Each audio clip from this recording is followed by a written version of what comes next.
Vous êtes en compagnie de Radio Taïwan International.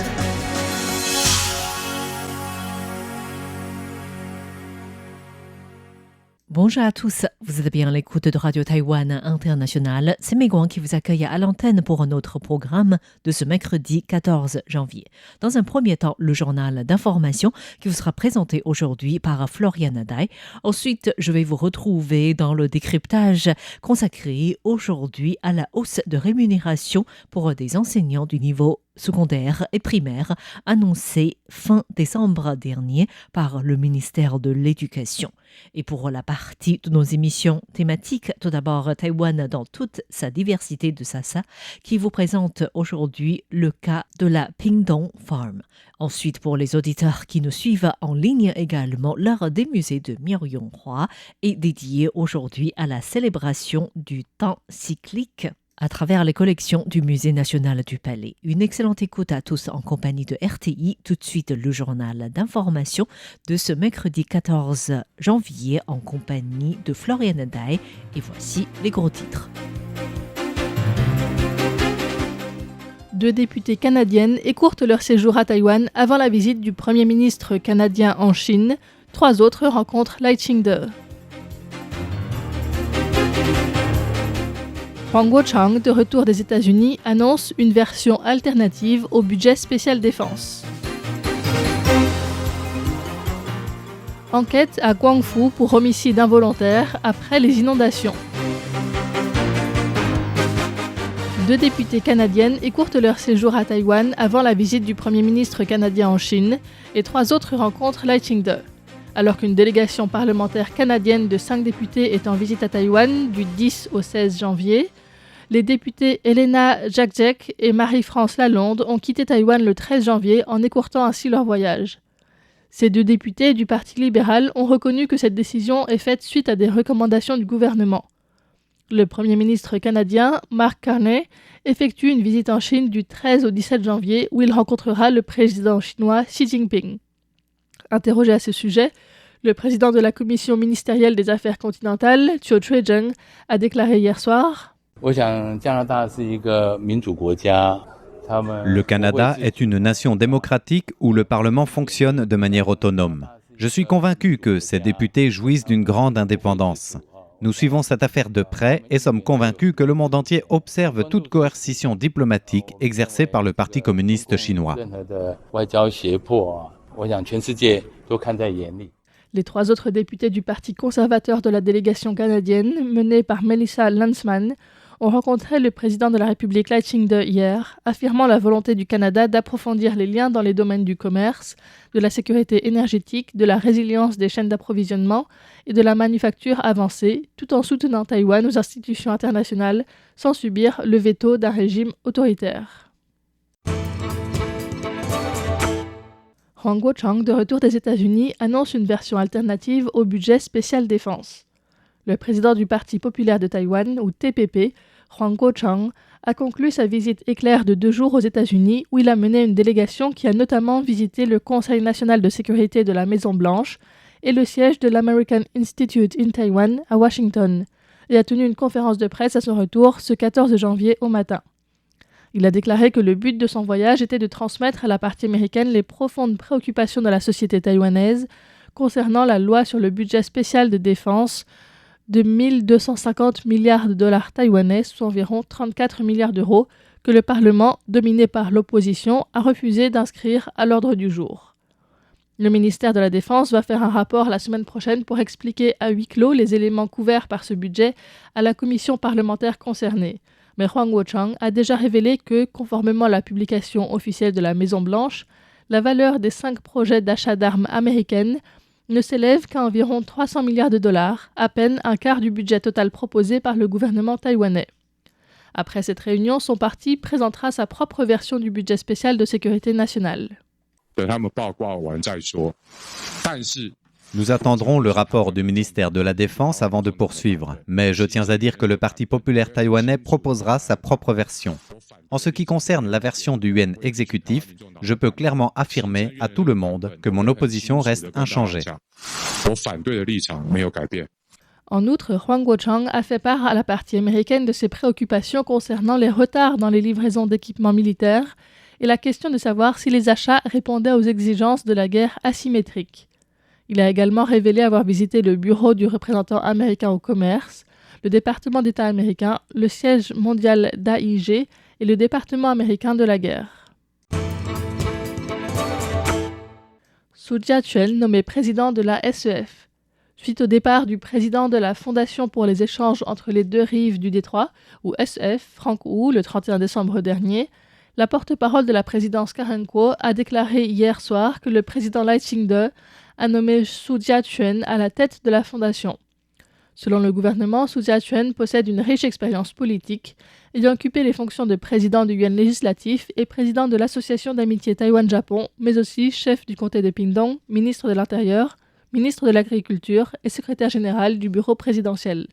La Fondation pour les échanges entre les deux rives du détroit, organisme semi-officiel en charge des échanges interdétroits en l'absence de lien officiel, agit pour faciliter les échanges entre Taïwan et la Chine, fournir une aide d'urgence aux ressortissants et aux entreprises taïwanais, et coordonner la protection de leurs droits et intérêts.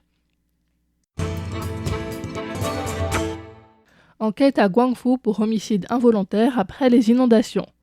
Près de 4 mois après la catastrophe de l'inondation suivant la rupture du lac de barrage de la rivière Fata'an, qui a fait 19 morts et 5 disparus, le parquet de Hualien a ordonné des perquisitions. 8 lieux ont été visés ce matin, dont la résidence de Ling Qingshui, chef de la commune de Guangzhou, et les bureaux communaux, afin d'examiner notamment les listes d'évacuation et les notifications de prévention des catastrophes. Lin Qingshui ainsi que le secrétaire de la commune, le chef de service des affaires civiles et un ancien employé de la mairie ont été emmenés pour être interrogés. L'enquête se poursuit pour homicide par négligence, falsification de documents et manquement aux devoirs ayant entraîné un nombre important de victimes. En ce qui concerne les allégations de falsification de documents, les données d'évacuation ont été soumises par la commune au comté de Hualien qui les a ensuite transmises aux autorités centrales. Les procureurs continuent de chercher des potentielles fausses entrées dans ces registres d'évacuation et le parquet a déclaré qu'il vérifiera toute la chaîne de responsabilité, depuis la surveillance du niveau d'eau du lac jusqu'à l'exécution des évacuations conformément à la réglementation. Vers l'emploi direct d'aides-soignants étrangers par les hôpitaux. Le ministère de la Santé prévoit d'autoriser les hôpitaux à employer des aides-soignantes étrangers pour aider à la prise en charge des patients dans les services des maladies aiguës générales. Répondant aux questions du syndicat taïwanais des infirmiers sur les barrières linguistiques, la responsabilité, la délimitation des tâches et les mécanismes de traitement des litiges et des plaintes, le ministre de la Santé, Shi Zhongliang, a déclaré aujourd'hui que le plan consiste à alléger la charge du personnel infirmier, à réduire la pression exercée sur les familles qui s'occupent de leurs proches et à améliorer la gestion des hôpitaux. Le ministère a lancé il y a 3 ans le programme de soins hospitaliers intégrés qui permet aux hôpitaux d'employer de manière centralisée des aides-soignantes chargées d'aider les patients dans leurs chambres pour les tâches quotidiennes, tâches qui étaient traditionnellement réalisées soit par le personnel infirmier, soit par des aides-soignants contractés par la famille. Environ 110 hôpitaux ont participé à ce programme l'année dernière, pour un total de 5000 lits subventionnés par le budget public. Cette année, le ministère de la Santé vise à étendre les aides à 30 000 lits, avec une hausse annuelle du budget passant de 500 millions de dollars taïwanais, soit 14 millions d'euros, à environ 2,5 milliards de dollars taïwanais, soit plus de 71 millions d'euros cette année. Cependant, face à la pénurie de main-d'œuvre, il prévoit d'introduire du personnel technique étranger de niveau intermédiaire. Il a souligné que l'éligibilité serait réservée aux travailleurs étrangers employés à Taïwan depuis plus de 6 ans et ayant suivi une formation d'aide-soignant afin de garantir des compétences linguistiques de base et une bonne connaissance du milieu de travail. Concernant leur salaire, le ministère a affirmé qu'il n'imposera pas pour l'instant de limite rigide, mais se référera aux catégories existantes afin de maintenir l'équilibre global du marché du travail.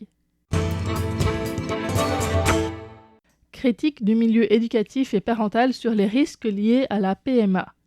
Plusieurs associations éducatives et groupes de parents ont tenu une conférence de presse aujourd'hui pour demander pourquoi le gouvernement, tout en promouvant la procréation médicalement assistée ou PMA, n'avait pas divulgué les risques associés tels que les naissances prématurées et l'insuffisance pondérale à la naissance.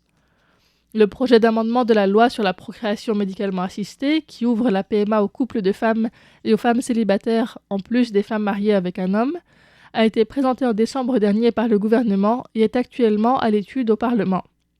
Wang Hanyang, président de l'Alliance nationale pour l'action éducative, a rappelé que dans le cadre d'une PMA, les risques de naissance prématurée et d'insuffisance pondérale chez les nouveau-nés sont environ 2,4 fois plus élevés que la moyenne. Wei Shupei, directrice de l'Alliance nationale des groupes de parents, a déclaré « Si l'amendement de la loi entraîne une augmentation soudaine du nombre de nouveau-nés à haut risque, est-ce vraiment l'augmentation du taux de natalité que nous souhaitons ?